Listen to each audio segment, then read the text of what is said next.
आत्मा जब माँ के गर्भ में प्रवेश करती है तो मोस्टली तीसरे या चौथे महीने में प्रवेश करती है, लेकिन कुछ केस में जो कम हुए हैं, बहुत कम केस में कुछ आत्मा ऐसी भी होती हैं जो बिल्कुल डिलीवरी के आखिरी क्षणों में, बच्चे के जन्म लेने के आखिरी क्षणों में गर्भ शरीर में प्रवेश कर रही हैं।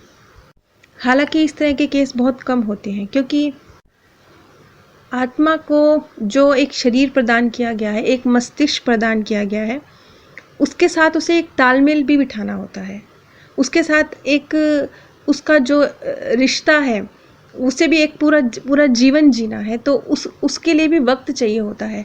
तो आत्मा उस दिए गए शरीर के साथ, उस मस्तिष्क के साथ तालमेल बिठाए, इसके लिए उसे वक्त दिया जाता है।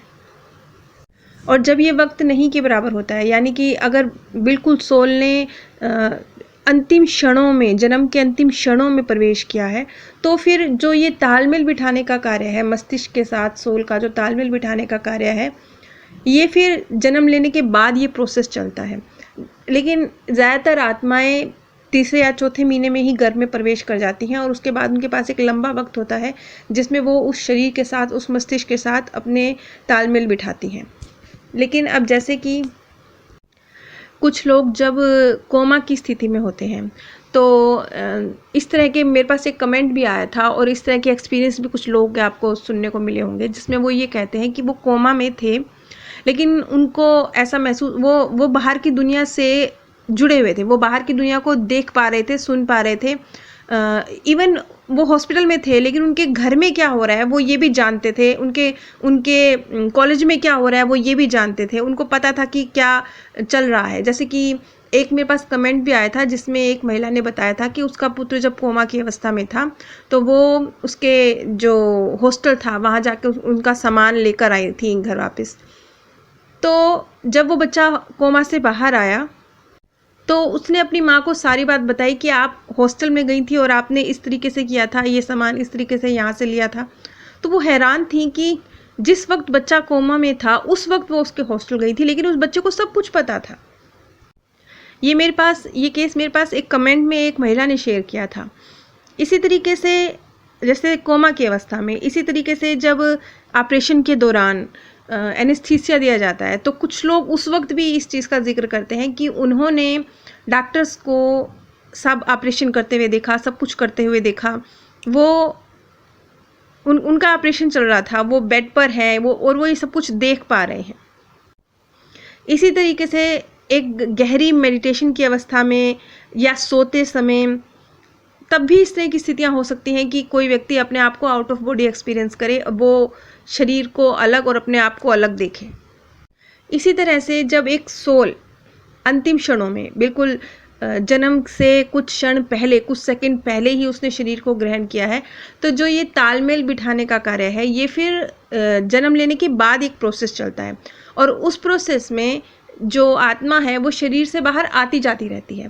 अब जिन लोगों ने जीवात्मा जगत के नियम बुक पढ़ी है, तो उनको पता होगा रुपहली डोरी क्या है। तो ये रुपहली डोरी के माध्यम से शरीर से बाहर आती जाती रहती है। वो शरीर से बाहर भी होती है, जैसे कि अभी मैं एक कमेंट का जिक्र करूँगी, जिसमें ये कमेंट भी आया था कि एक महिला ने जिक्र किया था कि उनका भांजा, जो कि बहुत छोटा है, अभी उसे बोलना भी नहीं आता, 2-2.5 वर्ष का है, वो सो रहा था। उनकी मासी जी आई, और भी कई रिश्तेदार आए, तो उनकी मासी जी ने चॉकलेट का डिब्बा बच्चे के सिरहाने के पास रख दिया, और बच्चा उसके बाद भी बहुत देर तक सोता रहा। आधे पौने घंटे बाद, 1 घंटे बाद जब बच्चा जागा, तो बच्चे से पूछा, बता बेटा ये चॉकलेट तेरे को किसने दी? तो बच्चे ने बिना देर लगाए उसी सेकंड मासी की तरफ इशारा करके कह दिया कि ये चॉकलेट मुझे मासी ने दी, जबकि वहाँ पे और भी लोग मौजूद थे। तो इस बात से ये पता चल रहा है कि आत्मा जब शरीर में प्रवेश कर भी गई है, खासतौर पे ये 5-6 साल तक की उम्र तक ये चीज़ चलती है, शरीर में प्रवेश कर भी गई है, उसके बावजूद भी जब बच्चा सो रहा है या कोमा की अवस्था में है या ऑपरेशन की अवस्था में है या मेडिटेशन की अवस्था में, इस तरीके से जब होता है, तब सोल बॉडी से बाहर रहकर बाहर का भ्रमण कर रही होती है, लेकिन इसका मतलब ये नहीं है कि वो शरीर मर गया है, इसका मतलब ये नहीं है। वो रूपहली डोरी के माध्यम से शरीर से भी अटैच रहती है। अगर शरीर को एक जरा सा भी कुछ हाथ भी लगेगा, जरा सा भी कुछ उसको खतरा होगा, तो वो सोल वापस अपने शरीर के साथ कनेक्ट हो जाती है। इसी तरह से 5-6 साल की उम्र तक बच्चे अपने पास्ट बर्थ से कनेक्टेड रहते हैं, आत्मालोक से भी कनेक्टेड रहते हैं, लेकिन धीरे धीरे ये कनेक्शन कम होता जाता है। और फिर हम बड़े होने के बाद भी जब हम सोए हुए होते हैं, गहरी निंद्रा की अवस्था में होते हैं, उस वक्त हम रूपहली डोरी के माध्यम से अपने स्वर्गीय प्रियजनों से, अपने मार्गदर्शक से कनेक्ट होते हैं। अब इसी तरीके से जो सोल्स हैं, जब वो माता के घर में प्रवेश करती है, एक सोल जब माता के घर में प्रवेश कर रही है, तीसरे या चौथे महीने में प्रवेश कर रही है, तो इसका मतलब ये नहीं है कि वो पूरे 9 महीने तक उस गर्भ में है। वो गर्भ से बाहर, शरीर से बाहर आती जाती भी रहती है। ऐसी स्थिति भी होती है कि माता गर्भवती है और वही संतान जो जन्म लेने वाली है वो गर्भ से बाहर अपने माता पिता को लड़ते झगड़ते या प्यार करते या बातें करते या उसके विषय में चर्चा करते या उसके परिवार के लोगों को उसके आगमन की तैयारी करते या उसके आने की नाखुशी या खुशी जाहिर करते हुए भी देखती है। इसीलिए कहते हैं कि जब बच्चा पैदा होने वाला होता है तब एक बच्चे के वेलकम की स्थिति रखनी चाहिए। बच्चे को आप प्यार दे रहे हैं, उसके आगमन से आपको खुशी हो रही है, इस तरह की एक फीलिंग आपको अपने मन में रखनी चाहिए, क्योंकि बच्चा उन फीलिंग्स को महसूस कर सकता है, हर तरह से कर सकता है। अगर वो उस वक्त माता के गर्भ से बाहर है तब वो सब कुछ देख रहा है, जान रहा है, समझ रहा है, महसूस कर रहा है। अगर वो माता के गर्भ के अंदर भी है तो भी माता के द्वारा वो सारी वाइब्रेशंस वो कैच कर रहा है जो आप उसके लिए क्रिएट कर रहे हैं।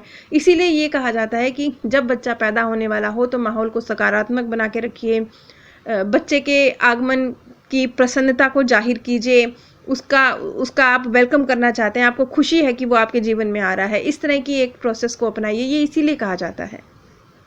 लेकिन कुल मिला के आत्माएं जो तीसरे चौथे महीने माता के गर्भ में आ जाती हैं वो माता के गर्भ से बाहर बहुत ज़्यादा विचरण करती हैं, बहुत ज़्यादा घूमती हैं। अगली कड़ी में मैं एक ऐसे बच्चे का जिक्र करूंगी जिसे अभी माता के गर्भ में 5वें महीने में प्रवेश किया है। यहाँ पर एक केस है जिसमें माध्यम ने उस स्थिति का वर्णन किया है जब वो आत्मा लोक छोड़कर 5वें महीने में माता के गर्भ में प्रवेश करता है। मेरे पास एक शिकायत आई थी लास्ट वीडियो में कि आप कहते हैं कि अगली वीडियो में कंटिन्यू करेंगे, लेकिन अगली वीडियो का लिंक नहीं मिलता। तो आप एक बार प्लेलिस्ट में जाइए, वहाँ मैंने नंबरिंग दी हुई है, नंबर 1 से आपको सारी वीडियोस मिलेंगी। हाँ, ये है कि जहाँ पे वीडियो का अंत होता है बिल्कुल मैं उसी सेंटेंस के साथ अगली वीडियो नहीं शुरू करती, सीधा जो बात है उससे शुरू कर देती हूँ। तो हो सकता है आपको ऐसा लगे, लेकिन नंबरिंग मैंने दी हुई है, नंबरिंग बिल्कुल सही तरीके से सीक्वेंस में दी गई है। आप एक बार प्लेलिस्ट चेक करेंगे तो आपको सारी वीडियोस मिल जाएंगी। उन वीडियोस में शुरुआत वहाँ से होती है जब एक आत्मा अपने शरीर को छोड़ रही है और आसपास अपने परिवारजनों को रोता हुआ देख रही है, जब वहाँ से पहली वीडियो की शुरुआत है। नीचे डिस्क्रिप्शन बॉक्स में मैंने आप सभी के साथ अमेज़ॉन का लिंक शेयर किया है। अगर आप इस लिंक के माध्यम से कुछ भी परचेज़ करते हैं तो बिना कोई आर्थिक नुकसान उठाए भी आप इस ज्ञान के प्रसार में सहयोग दे सकते हैं और लाखों लोगों के दिलों से निकलती सच्ची दुआओं के हकदार बन सकते हैं। मैं उम्मीद करती हूँ ये छोटा सा सहयोग मुझे आप सभी की तरफ से ज़रूर मिलेगा। नीचे डिस्क्रिप्शन बॉक्स में ही मेरे second channel path of happiness का लिंक भी दिया गया है, जिस पर मैनी लाइफ मैनी मास्टर्स की सीरीज़ ख़त्म हो चुकी है और इस वक्त सेम सोल मैनी बॉडीज़ की सीरीज़ चल रही है। वहाँ पर बहुत साधारण ज्ञान की बात की जाती है और बहुत साधारण कहानियों की फॉर्म में बात को रखा जाता है। वो वीडियोस समझने में बहुत आसान है। अगर आपको ये वीडियोस मुश्किल लग रही हों तो आप कृपया मेरे सेकंड चैनल पर विज़िट कीजिए, वहाँ पर बहुत सरल वीडियोस हैं। आप सभी पर परमात्म सौंदर्य, प्रेम और आनंद सदैव बरसता रहे। आप सभी दिव्य परम धाम में